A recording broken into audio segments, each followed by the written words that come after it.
ഹരിതം T V ചാനലിലേക്ക് എല്ലാ പ്രേക്ഷകർക്കും സ്വാഗതം. ഇന്ന് ജ്യോതിഷ പന്തിയിൽ ഉൾപ്പെടുത്തിയിരിക്കുന്നത് 2024 സെപ്റ്റംബർ മാസ ഫലം ആണ്. സെപ്റ്റംബർ മാസത്തിൽ ഇടവം രാശിക്കാരായിരിക്കുന്ന കാർത്തികയുടെ 2, 3, 4 പാദങ്ങളും രോഹിണിയും മകയിരത്തിൻ്റെ ആദ്യത്തെ 1, 2 പാദങ്ങളും അടങ്ങുന്ന നക്ഷത്രം.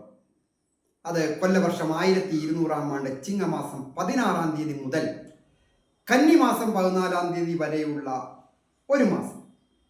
ഗ്രഹങ്ങളുടെ സ്ഥിതി അനുസരിച്ച് നോക്കുമ്പോൾ ഇടവം രാശിക്കാരായിരിക്കുന്ന ഈ നക്ഷത്രക്കാർക്ക് സർവേശ്വരകാരകനായിരിക്കുന്ന വ്യാഴം, 11ാം ഭാവത്തിൻ്റെ കൂടി അധിപനായ വ്യാഴം, അഭീഷ്ടകാര്യങ്ങൾ സാധിക്കേണ്ട ഭാവത്തിൻ്റെ അധിപനായ വ്യാഴം, അത് രാശിയിൽ തന്നെ സ്ഥിതി ചെയ്യും.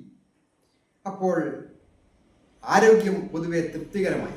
ദേഹസ്യ സൗഷ്ഠവം സ്വാസ്ഥ്യം സ്ഥിതി ശ്രേയസ് യശസ് സുഖം, അതായത് ആരോഗ്യം തൃപ്തികരമായി, ശ്രേയസ്സും യശസ്സും വന്നിച്ചേരും, വിജയങ്ങൾ വന്നിച്ചേരും. പ്രവർത്തന രംഗത്ത് നല്ല ഒരു സ്ഥിതി വന്നിച്ചേരുക, നല്ല സുഹൃത്തുക്കളെ കിട്ടുക, നല്ല ഗുരുക്കന്മാരെ കിട്ടുക, കുടുംബത്ത് സമാധാനം വന്നിച്ചേരും.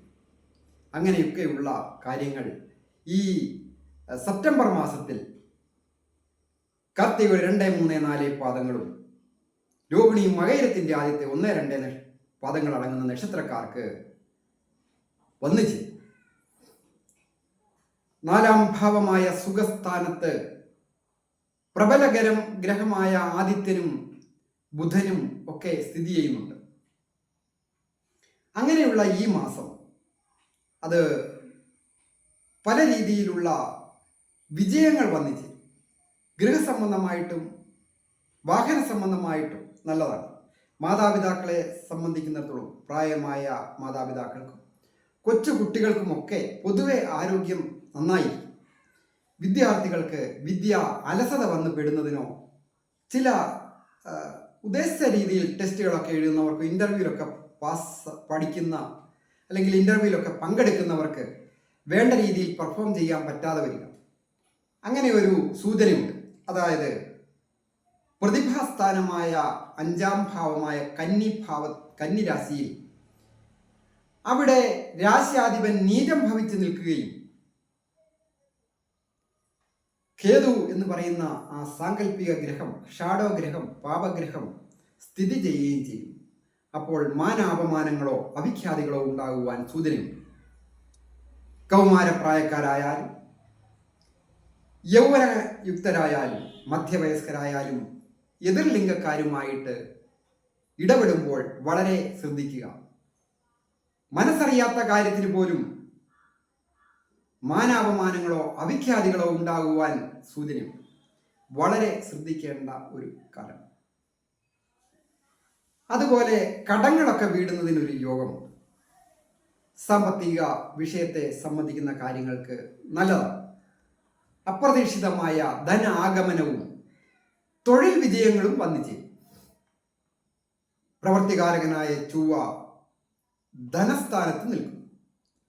തൊഴിൽ ചെയ്ത് ധനം നേടുമെന്നുണ്ട്. വന്നു ചേരുന്ന ധനം വേണ്ട രീതിയിൽ വിനിയോഗിക്കുക എന്നുള്ളത് അവരവരുടെ തന്നെ ശ്രദ്ധയാണ്. കടം കൊടുക്കുകയോ കടം വാങ്ങുകയോ ഒക്കെ ചെയ്യുന്നതും ഉടമ്പടികളിൽ ഒപ്പുവയ്ക്കുന്നതും വളരെ ശ്രദ്ധിക്കണം. അല്ലെ പിന്നെ അത് ഒരു ദുർബുദ്ധിയായി പോകും. പണം വന്നു ചേർന്നു, വായ്പ കൊടുത്തു, പിന്നെ തിരിച്ച് ചോദിക്കേണ്ട ആവശ്യമില്ല, അത് കിട്ടുകയില്ല. അങ്ങനെയൊക്കെ വരുന്ന സന്ദർഭങ്ങൾ ധാരാളം ഇപ്പോൾ കേട്ടുവരുന്നു. വളരെ ശ്രദ്ധിക്കുക. തൊഴിൽ സ്ഥാനമായ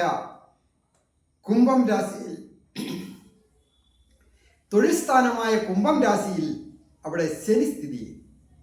അങ്ങനെ ശനി സ്ഥിതി ചെയ്യുന്നതിനാൽ അത് കണ്ടകശനിയാണ്. കണ്ടകശനി ഉള്ളതിനാൽ തൊഴിൽ രംഗത്ത് അഭിപ്രായ വ്യത്യാസങ്ങളോ അനൈക്യതകളോ സഹപ്രവർത്തകരുമായിട്ടോ മേലധികാരികളുമായിട്ട് കീഴ് ജീവനക്കാരുമായിട്ടും ഉണ്ടാകാം, ഇടപാടുകാരുമായിട്ട്.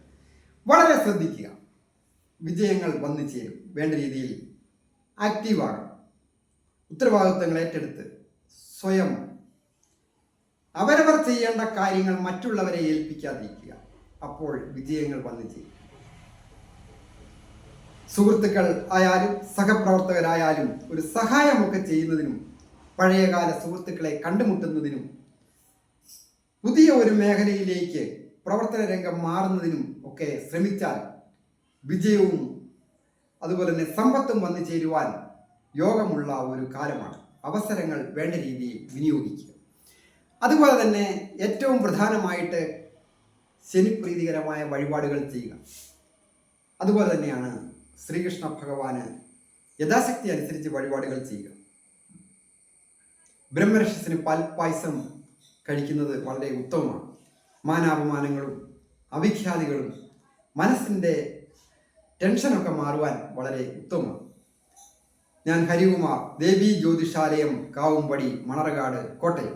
ഇന്ന് ഈ ചാനൽ പേര് നക്ഷത്രവും ചേർത്ത് കമൻറ്റ് ചെയ്യുകയും സബ്സ്ക്രൈബ് ചെയ്യുന്നവർക്കും വേണ്ടി പ്രത്യേകം പ്രാർത്ഥിക്കുന്നതാണ്.